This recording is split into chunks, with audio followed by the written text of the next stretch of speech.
So good morning, everybody. First, I'd like to thank the organizers for inviting me to meet with you this morning, and it's a nice opportunity for me to catch up with some old friends who I've met through the years when they've come over to train with us in the critical care unit and also in the pulmonary hypertension program at our university. First, by disclaimers, I'm heavily conflicted, so I'll be fairly balanced. I won't be talking about any specific treatments today per se as it relates to currently existing medical therapies. I will talk about things currently in trial and which are not approved. Also celebrate some of the funding we received through our program through other agencies. So what I'd like to do today is go over a few practical things, I think, in managing patients with pulmonary hypertension. I'd like to discuss with you about the potential implications for the new definition of pulmonary hypertension, which are the last World Symposium for pulmonary hypertension that met in Nice.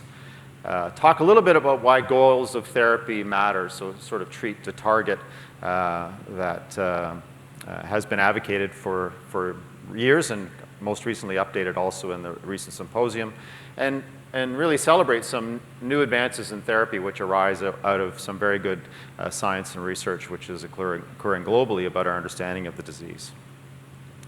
So first I'll lead with a story. So this is one of our patients who we met several years ago.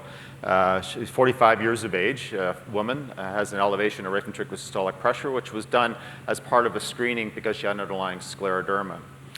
She has obvious telangiectasias and cutaneous features of scleroderma. She has serological evidence of scleroderma, and the reason the echo was done was because she had a fairly isolated reduction in diffusing capacity, raising concerns about the possibility of underlying pulmonary vascular disease. She herself had only mild fatigue with effort. It was really hard to tease out that she was truly breathless. However, walk distance for her age was slightly depressed, and she did desaturate, suggesting maybe she had coexisting interstitial disease. And her BNP, not N-terminal but whole fragment BNP, was not significantly but slightly elevated. This is her echocardiogram. Doesn't look too bad. The right ventricle is on the right. You can see the right atrial area is a little bit enlarged. However, she's got reasonably good right ventricular function by most estimates, including TAPSE, tricuspid annular planar systolic excursions, pretty good. The tissue Doppler velocity is fine, but our fractional area of contraction, sort of the right side's left ventricular ejection fraction, fractional area of contraction, normally should be greater than 35%. Hers was a little reduced, suggesting that she may have some mild right ventricular systolic function impairment. So she went on to a cardiac catheterization. I'm going to ask whether you are worried about this number or not. She had a right-sided cath at rest. Her right atrial pressure was 4. Her pulmonary pressures were systolic, diastolic mean, 40, 17, and 22, respectively. So mean of 22 millimeters of mercury. Her wedge pressure was 12. Her cardiac output's 3.8 liters per minute.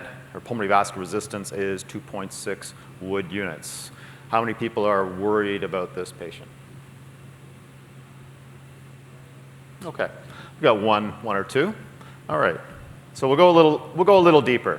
So does she satisfy the definition of pulmonary hypertension? Well, before the last definition, you can see that on cath, the mean pressure that was decided somewhat arbitrarily, which was done at the World Symposium then in Geneva in the 1970s. A fairly arbitrary definition of 25 millimeters of mercury was chosen. And at that time, I felt this was relatively relevant to the time of year.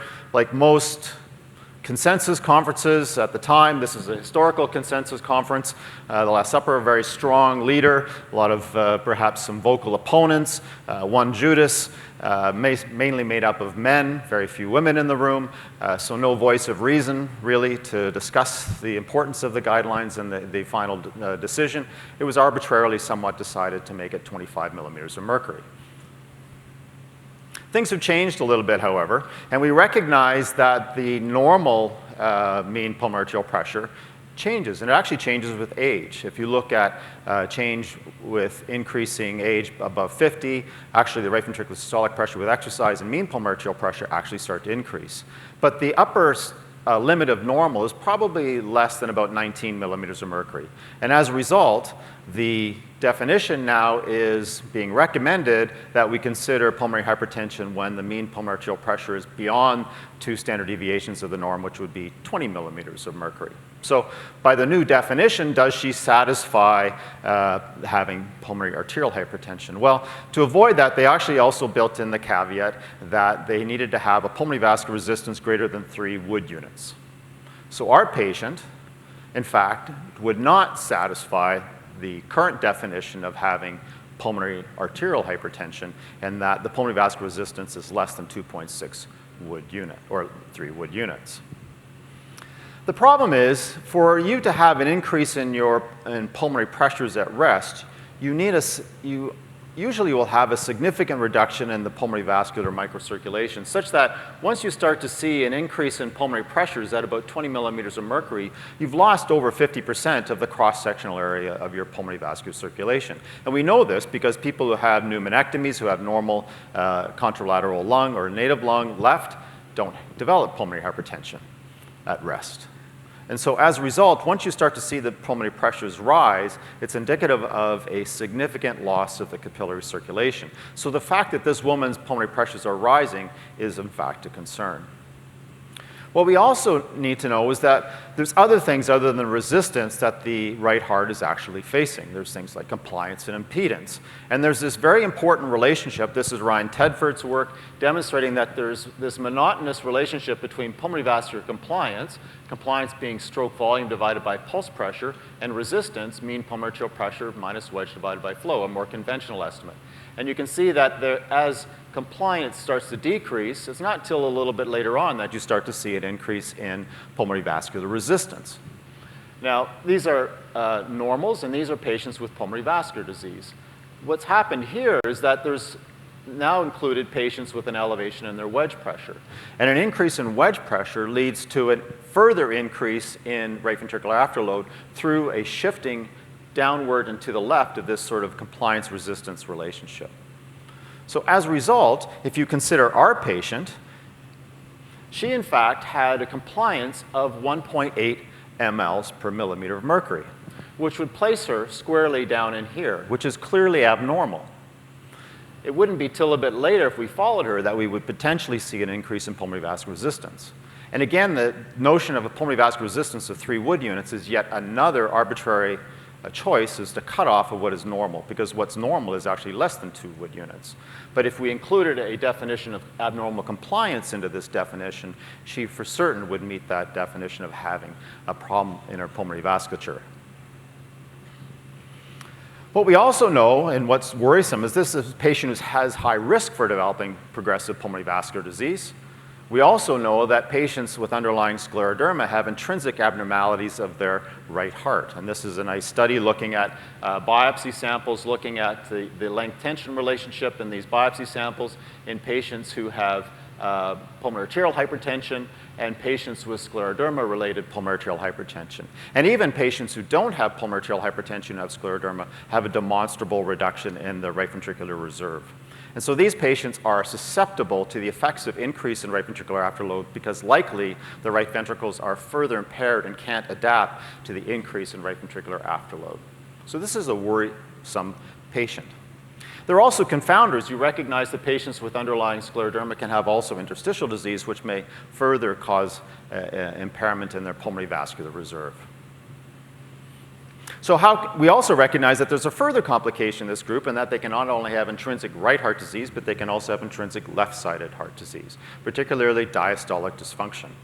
And as a result, there's now been recommendations about using fluid boluses or exercise to ask the question, does this patient have occult heart failure with preserved ejection fraction? And this is a study done by Ivan Robbins looking at and trying to identify whether or not a trial of a saline bolus, in this instance 500 mLs of saline, given to patients will tease out patients with occult HFpEF. And using that 500 saline bolus, they identified a group of patients who have an increase in wedge pressure above 15 millimeters of mercury, who they felt had underlying HFpEF. I would challenge you, however, that this really did not compare that test to a true gold standard as it relates to HFpEF. And so, though being embraced, it is still somewhat controversial as being a reliable test to rule in or rule out HFpEF. We're using this in our lab, and this is Susanna Mack, one of my colleagues, who's defining normal. And we're using actually exercise, using graded exercise and going to actually 2 stages. So steady state exercise at 2 stages to determine whether a stress system, we can identify patients who have underlying pulmonary vascular disease by using exercise, something patients normally do and complain of shortness of breath and kind of tease out why they may feel short of breath, but also to tease out their pulmonary vascular reserve and their right ventricular reserve. As you know, the definition of exercise-induced pulmonary hypertension has also been removed. And so as a result, there's a current call using this consortium to sort out, well, does pulmonary hypertension or does exercise further inform the diagnosis of pulmonary vascular disease, and what's its prognostic relevance?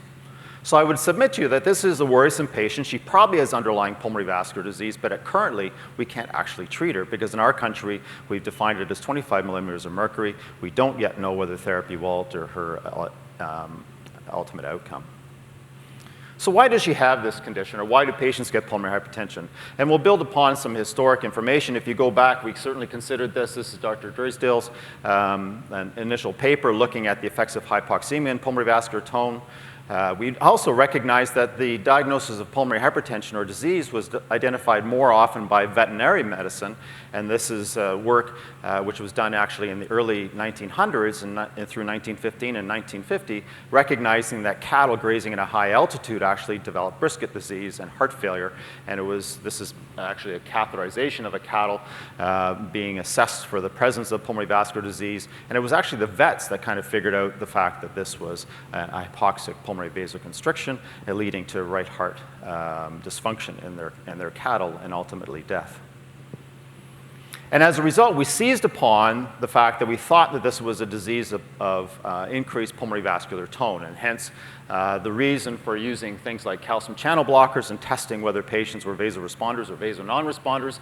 This was the initial study by Dr. Rich looking at the effects of patients who received calcium channel blockers who were vasoresponders compared to patients who received none or low-dose calcium channel blockers who were not vasoresponders. And these patients are still important to identify, but they're a small percentage of the patients that we're actually caring for. And this vasoconstrictor notion prevailed for many years and is the reason why we're often embracing pulmonary vascular or vasoconstrictor or anti-vasoconstrictor medications to treat our patients. And we've really seized upon 3 pathways.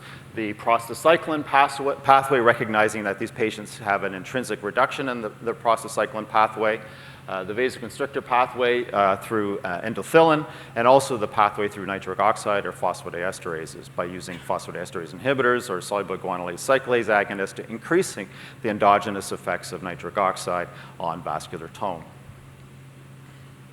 But things are much more complicated than this. We recognize that there's a lot going on in these patients. There's a lot more happening inside. There's inflammation, there's alterations in growth regulation and repair. The phenotype is really this hyperproliferative, anti-apoptotic phenotype in both the endothelium and the smooth muscle, such that it behaves almost like cancer cells with this unregulated growth and differentiation of both smooth muscle and endothelial cells, leading to this very abnormal looking phenotype, clearly beyond abnormal vasoconstriction. We also recognize that shear injury has a significant effect on the pulmonary vascular tree. And certainly many of you in the room look after patients with congenital cardiac disease, and we recognize that exposure to high flow or high pressure over a prolonged time can actually lead to pulmonary vascular disease. And this was a really interesting study done by Dr. Abe. And what they did is they actually, using the Sugen model, Sugen hypoxia model, which is a VEGF inhibitor and leads to predictable pulmonary vascular abnormalities in the animals that receive this Sugen plus hypoxemia. And you can see that in the group here, they received Sugen and they developed the usual sort of phenotype of pulmonary vascular disease with these so-called plexiform lesions and abnormal muscularization of the pulmonary arteries. And what these animals had was actually pulmonary arterial banding, both before and after the onset of pulmonary vascular disease. What this suggests is that if you can protect the pulmonary circulation from flow even during injury, you can mitigate the development of pulmonary hypertension, at least in this animal model. Furthermore, they demonstrated that if you can rest the pulmonary vasculature after the onset of pulmonary vascular disease, you can actually get regression of that abnormality. And I think this is key importance to the possibility and the notion that if we can reduce the pressures, reduce the flow, we may cause some remodeling or reversal of the injury that's occurred in our patients. And so my current view of the pathobiology very quickly is that it's likely that there's some form of injury, be it through a toxin, antibody, infection, or initial shear injury, which leads to endothelial dysfunction or apoptosis.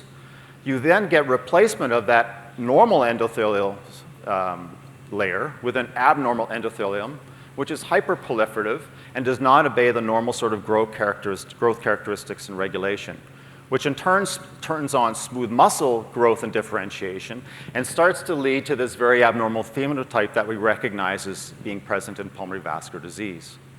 And now, even though you may treat this problem or they've removed themselves from this problem, we now have a situation where there's high pressure in the pulmonary vasculature, which leads to further remodeling, further injury, and perpetuates the ongoing shear injury and endothelial disease and progressive pulmonary vasculopathy that we recognize as progressive pulmonary vascular disease. So how do we treat our patients? Well, as I said, we use these different pathways, and we recognize that combination of treatments in pulmonary hypertension may be beneficial. As opposed to using one pathway, we're now using multiple pathways. And this is the AMBITION trial comparing combination therapy with tadalafil and ambrisentan, a PD-5 inhibitor, and a endothelin antagonist, respectively, demonstrating that compared to monotherapy, there was an improvement in patient-relevant outcomes such as hospitalization. There was not an absolute decrease in mortality, however. And this is also migrated, this is the Triton trial, which actually used a combination of three: an oral prostaglandin receptor agonist, an endothelin antagonist, and a PD-5 inhibitor. And the results of this study are yet to be done. The trial is completed, so we're anxiously waiting for the results. And we believe that possibly triple therapy, based on our colleagues in France, may be beneficial and superior to using two drugs at once. And finally, the importance of treating to target. So we certainly recognize, and this again is fairly arbitrary, but this is also arises from the previous World Symposium trying to grade risk, and grades it into low, medium, and high risk based on various characteristics, clinical characteristics and laboratory characteristics and hemodynamic characteristics. And you can basically pen your patient as being into the low risk, intermediate risk, or having any high risk features. So why is this important? Well, there's several studies out there, and they're not prospective studies, they're registry studies looking at patients and following them based on whether they fall into one of these risk categories or have favorable risk profiles or unfavorable risk profiles. And if you look at the Swedish pulmonary hypertension registry quite quickly, you can see that patients who have high risk features here compared to low risk features have a much worse survival over a number of years.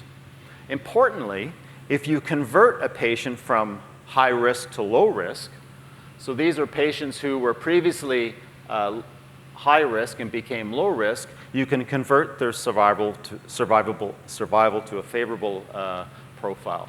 Patients, however, who become high risk or stay high risk have a progressive decline in survival. And so this is very important. It suggests that we can modify the natural trajectory of this condition. We're now looking at, because of this abnormal phenotype in patients who continue to deteriorate, what's available for those patients beyond what we currently have. And you can see that we're looking in different avenues: neurohormonal modulation, treating the metabolic dysfunction that's inherent to the pulmonary vascular disease and the right ventricular remodeling, epigenetic modulation, using anti-inflammatories, antioxidants, and anti-proliferative, such as tyrosine kinase inhibitors or things like tacrolimus. In our own center, along with Duncan Stewart in Ottawa, we're actually looking at cell-based therapy. We're taking cells from the periphery in patients through plasmapheresis. We're then culturing them and growing them out into monolayers, developing endothelial progenitor cells, and transfecting them with nitric oxide synthase, and then re-injecting it into our patients to see whether that actually leads to improvement in outcome. This was the initial study, which was the Facet Trial, and this was a proof of concept trial and a safety trial, suggesting that patients who were exposed to these cells over 3 days tolerated the cells quite well. And even if you look further out, beyond the initial exposure to these cells, there was an overall improvement. If you look at 6-minute walk distance, we tended to have an improvement in 6-minute walk distance and an improvement in their New York Heart Functional Class, suggesting that these cells, progenitor cells, when injected into patients may be beneficial, which has led us now to doing a 3-arm trial using this cell-based therapy approach in patients with pulmonary arterial hypertension, randomizing them to receive either low-dose cells, placebo, or higher concentration of cells over a period of 16 weeks. And so I'm going to finish there. Hopefully I've given you some insight into the practicalities of the changes in the definition, how that's affecting how we approach our patients, some understanding of how we approach some of the hemodynamic assessment, thinking beyond just pressure, thinking of pulmonary vascular compliance and also right ventricular function, considering other ways of treating patients and looking towards some of the new therapies which might be getting to the heart of the problem as it relates to the hyperproliferative anti-apoptotic phenotype in patients who have progressive pulmonary vasculopathy. Thanks for your time.